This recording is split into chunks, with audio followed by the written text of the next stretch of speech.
ውድ ቻናላችን ቤተሰቦች እንኳን ወደ ቻናላችን በደህና መጣችሁ። አሁንም ሊቨርፑልን በተመለከቱ ዘገባዎች ተመልሼ መጥቻለሁ። በሰዓት የምንመለከታቸው ሉካ ስቴፈንሰን ቦልተንን ለመቀላቀል ተቃርቧል እየተባለ ይገኛል።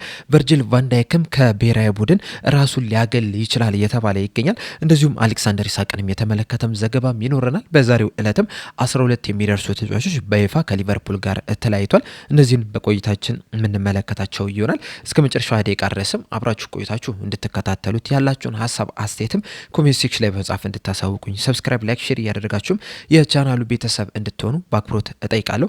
አሁን በቀጥታ ወደ ዘገቦቹ ማመሪያ ይሆናል። አብራችሁን ቆዩ። በመጀመሪያ የምንመለከተው በዛሬው ዕለት ሊቨርፑሎች ከ12 ተጫዋቾች ጋር በይፋ ተለያይቷል።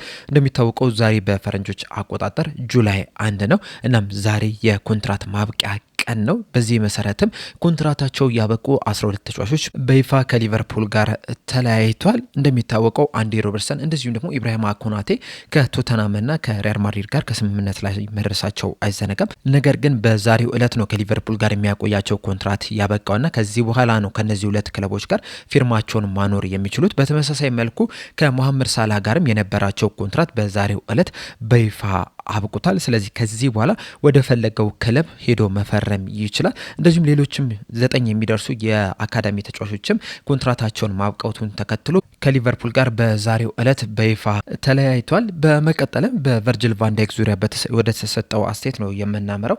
የቀድሞ የኔዘርላንድ ብሔራዊ ቡድን ተጫዋች ሆኖ ሮናልድ ዲቦር ከኤኤስፒኤን ጋር ባደረገው ቆይታ ምናልባትም በቀጣይ ቀናቶች ውስጥ ቨርጂል ቫንዳይክ ራሱን ከብሔራዊ ቡድን ማግለሉን ሊነግረን ይችላል እያለን ይገኛል። አያይዞን በሰጠው አስተያየት የኔዘርላንድ ብሔራዊ ቡድን በ2026 የዓለም ዋንጫ ላይ በመለያ ምት በሞሮኮ ተሸንፎ መውጣቱ አይዘነጋም።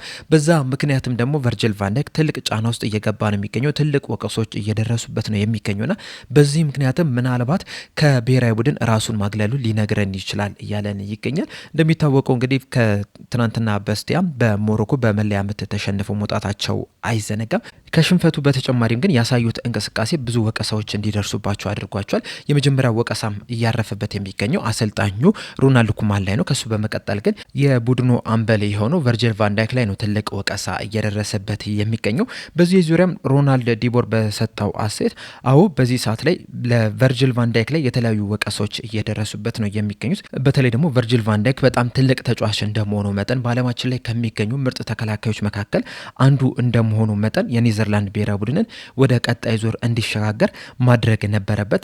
ያንን ባለማድረጉም ትልቅ ወቀሳ እየደረሰበት ነው የሚገኘው። እኔ ግን ለቨርጂል ቫንዳይክ ትልቅ አክብሮት ነው ያለኝ። በጣም ምርጥ ተጫዋች ነው። እንደዚሁም ደግሞ ለኔዘርላንድ ብሔራዊ ቡድንም በጣም ምርጥ አምበልም ሆኖ መቆየት ይችላል። ነገር ግን አንዳንድ ጊዜ የመሄጃ ጊዜ ፈጥኖ ይደርሳልና በዚህ ሰዓት ምናልባትም ቨርጂል ቫንዳይክ ራሱን ከብሔራዊ ቡድን ሊያገል ይችላል እያለን ይገኛል። በዚሁ እንግዲህ ወደ 2026 የዓለም ዋንጫ ስናመራ ከትናንትና ምሽት ጀምሮ እስከ ዛሬ ጠዋት ድረስም የ32ቱ የጥሎ ማለፍ ጨዋታዎች ሲደረጉ ነበረ። ሌሊት ላይ በተደረገው ጨዋታ ፈረንሳይ ስዊድንን 3-0 በሆነ ውጤት ማሸነፍ ችላለች። የማሸነፊያ ግቦቹንም ሁለቱን ምባፔ ሲያስቆጠር ቀሪዋን ግብ ደግሞ ዴምቤሌ ነበረ ማስቆጠር የቻለው። በዚህ ምክንያትም የአሌክሳንደር ኢሳቅ ሀገር የሆነችው ስዊድን ከዓለም ዋንጫው መሰናበት ችላለች። ይህ ለሊቨርፑል በጣም ጥሩ ዜና ነው። በእርግጥ ለአሌክሳንደር ኢሳቅ ደስ የሚል ዜና አይደለም፣ ምክንያቱም ወደ ቀጣዩ ዙር ማለፍ ይፈልጉ ነበረ። ነገር ግን ትልቋን ፈረንሳይ ነበረ መግጠም የቻሉት። በዚህ ሰዓት ላይ እንግዲህ ዓለም ዋንጫውን ያነሳሉ ተብሎ ከሚጠበቁ ሀገራት መካከል ቀዳሚ ስፍራ ላይ የምትቀመጠው ፈረንሳይ ነችና ፈረንሳይን ማሸነፍ ባለመቻላቸው ምክንያት ወደ ቀጣይ ዙር ማለፍ ሳይችሉ ቀርቷል። ለሊቨርፑልና ለአንዶኒ ኢራዮላ ግን በጣም ጥሩ ዜና ነው። ምክንያቱም ባለፈው ሲዝን እንደምታስታውሱት የቅድመ ውድድር ዝግጅት ባለማድረጉ ምክንያት ሙሉ ሲዝኑን ሲቸገር መመልከት ችለናል። በአሁኑ ግን ቢያንስ ቀደም ብሎ ወደ ቅድመ ውድድር ዝግጅት የመመለስ እድል አለው። እንደዚሁም ደግሞ በዓለም ዋንጫ ላይም የተሻለ የሚባል የጨዋታ እድልም አግኝቷልና በቀጣይ ሲዝን የተሻለውን አሌክሳንደር ኢሳቅ ልንመለከት የምንችልበት እድል አለ። እንደዚሁም ከአንዶኒ ኢራዮላ ጋርም ከቅድመ ውድድር ዝግጅት ጀምሮ አብሮ መስራት ይችላል። ያ ደግሞ በሙሉ ሲዝኑ ላይ ተጽዕኖ ይፈጥራል ተብሎ ይጠበቃል። ባለፉት 2 ቀናት ውስጥ እንግዲህ 5 የሚደርሱ የሊቨርፑል ተጫዋቾች ከዓለም ዋንጫው መሰናበት ይችላል። እንደሚታወቀው ከትናንትና በስቲያ ፍሎሪያን ቪርትዝ፣ ቨርጂል ቫን ዳይክ፣ ኮዲ ጋክፖ፣ ራያን ግራቨንበርክ ተሰናብተው ነበረ። እንደዚሁም ደግሞ ሌሊት ላይ ደግሞ አሌክሳንደር ኢሳክ ከዓለም ዋንጫው ውጪ መሆን ችሏል። እነዚህ 5 ተጫዋቾች ከሚጠበቀው ቀደም ብለው ወደ ቅድመ ውድድር ዝግጅት የሚመለሱ ይሆናል። ይህ ደግሞ ለሊቨርፑልና ለአንዶኒ ኢራኦላ በጣም ምርጥ ዜና ሆኖ ነው የመጣውና ምናልባትም በዚህ ምክንያት በቀጣይ ሲዝን ሊቨርፑል የተሻለ የሚባል የውድድር ዘመንን ሊያሳልፍ ይችላል ተብሎ ይጠበቃል። አሌክሳንደር ኢሳክን ካነሳን አይቀር ሞንዶ ዲፖርቲቮ ይዞት የወጣውን ዘገባ ነው የምንመለከተው። በዘገባው መሰረት ባርሴሎናዎች በዓለም ዋንጫው ላይ አሌክሳንደር ኢሳክን በቅርበት እየተከታተሉት ይገኛሉ እያለን ነው። እንደሚታወቀው ባርሴሎናዎች ከአጥቂያቸው ከሆነው ከሎቫንዶስኪ ጋር ተለያይቷልና ለሱ ምትክ ደግሞ የተለያዩ ተጫዋቾችን እየተመለከቱ ነው የሚገኙት። ቀዳሚ ስፍራ ላይ የተቀመጠው የአትሌቲኮ ማድሪድ ተጫዋች የሆነው አልቫሬዝ ነው። ከሱ በመቀጠልም ግን የባየር ሙኒኩን ኬንን እየተመለከቱት ይገኛሉ። ምናልባት ግን የነዚህ የሁለት ተጫዋቾች ዝውውር የማይሳካ ከሆነ በሚል አሌክሳንደር ኢሳክን እየተመለከቱት እንደሆነ በዘገባው ተናግሯል። በተለይ ደግሞ ባለፈው ሲዝን ከሊቨርፑል ጋር መጥፎ የሚባል የውድድር ዘመንን ማሳለፉን ተከትሎ ምናልባትም በቅናሽ እናገኘዋለን ብለው እያሰቡ እንደሆነ ነው እየተነገረ የሚገኘው።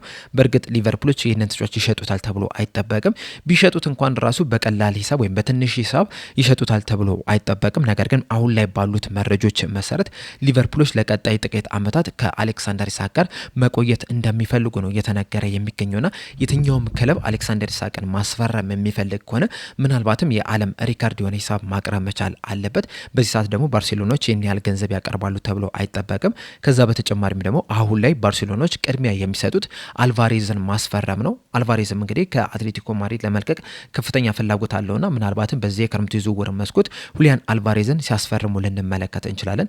ያንን የሚያሳኩት ከሆነ ደግሞ አሌክሳንደር ኢሳክን ያስፈርሙታል ተብሎ አይጠበቅም። ስለዚህ ሞንዶ ዲፖርቲቮ ባርሴሎናዎች አሌክሳንደር ኢሳክን እየተከታተሉት ነው ቢልም እንኳን ራሱ አሌክሳንደር ኢሳክን ከሊቨርፑል የመልቀቅ እድሉ በጣም አናሳ ነው እየተባለ የሚገኘው። በመቀጠል የምንመለከተው ሉካ ስቴፈንሰንን የተመለከተውን ዘገባ ይሆናል። ሊቨርፑል ኤኮ ይዞት በወጣው ዘገባ መሰረት ሉካ ስቴፈንሰን ቦልተንን ለመቀላቀል ተቃርቧል እያለን ይገኛል። እንደሚታወቀው እንግዲህ ይህ ተጫዋች ባለፉት 2 ዓመታት በደንዲ ዩናይትድ በውሰት መቆየቱ አይዘነጋም። በዛ ቆይቶም 67 ጨዋታዎችን ማድረግም የቻለ ተጫዋች ነው የነበረው። ጥሩ የሚባል እንቅስቃሴንም ካደረጉ ተጫዋቾች መካከልም ቀዳሚ ስፍራ ላይ የሚቀመጥ ተጫዋች እንደሆነ ነው እየተነገረ የሚገኘው። እንደሚታወቀው ደግሞ ባለፈው አመት በ2025/26 የውድድር ዘመን ከመጀመሩ በፊት በነበረ የቅድመ ውድድር ዝግጅት ላይም ለሊቨርፑል መጫወት ችሎ ነበረ። በዛም እንግዲህ ጥሩ እንቅስቃሴን አሳይቶ ነበረ እና ምናልባትም በጃንዋሪ ዝውውር መስኮት ሉካ ስቴፈንሰንን ሊመልሱት ይችላሉ የሚሉ ነገሮችን ስንሰማ ነበር። በተለይ ደግሞ የነ ኮነር ብራድሊ እንደዚሁም ደግሞ የጀረሚ ፍሪምፖንግ በሰዓቱ ጉዳት ማስተናገዳቸውን ተከትሎ ሉካ ስቴፈንሰንን ይመልሱታል ተብሎ ተጠብቆ ነበር። ነገር ግን ሊቨርፑሎች ያንን ሳያደርጉ ተቀርቶ በዛው በደንዲ ዩናይትድ ሊቆይ ይችላል። ሲዝኑም ከተጠናቀቀ በኋላም ወደ ሊቨርፑል ተመልሶ ነበረ። ከጥቂት ቀናቶች በኋላም በሚጀምረውም የቅድመ ውድድር ዝግጅት ላይም ተሳታፊ ይሆናል ተብሎ ተጠብቆ ነበር። በተለይም ደግሞ በአንዶኒ ኢራኦላ ስር ራሱን ሊያሳይ እድል ይሰጧል ተብሎ ተጠብቆ ነበረ። ነገር ግን ያ ሳይሆን ቀርቶ አሁን ላይ ሊቨርፑል ኢኮ ይዞት በወጣው መረጃ መሰረት ቦልተንን ለመቀላቀል በጣም ተቃርቧል። ሊቨርፑሎችም የሕክምና ምርመራ እንዲያደርግም ፍቃድ ሰጥተውታል ነው እየተባለ የሚገኘውና ከዛሬ ጀምሮ ምናልባትም በቀጣይ ጥቂት ቀናት ውስጥም ይህንን የሕክምና ምርመራ አድርጎ ወደ ቦልተን የሚያደርገውን ዝውውር ሊያጠናቅቅ እንደሚችል ነው እየተነገረ የሚገኘው። ሊቨርፑሎችም እንግዲህ ከዚህ ተጫዋች 700,000 ፓውንድ እንደሚያገኙ ነው እየተዘገበ የሚገኘው። በእርግጥ በዚህ ስምምነት ላይ ከቀጣይ ሽያጭ ላይም ሊቨርፑሎች የተወሰነ ገንዘብ እንደሚያገኙ ከስምምነት ላይ እንደደረሱም ነው እየተነገረ የሚገኘው። በአጠቃላይ ሊቨርፑል ኤኮ ይዞት በወጡት መረጃ መሰረት ሉካ ስቴፈንሰን ቦልተንን ለመቀላቀል ተቃርቧል እየተባለ ይገኛል። በመጨረሻም ግን ዛሬ ጁላይ 1 መሆኑን ተከትሎ ቅድም እንዳልኳቸው 12 ተጫዋቾች ሊቨርፑልን ይለቃሉ።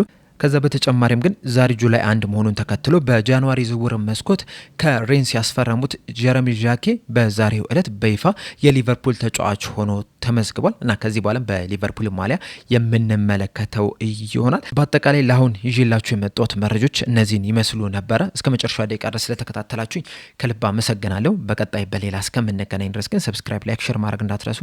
ቸር ያቆየን።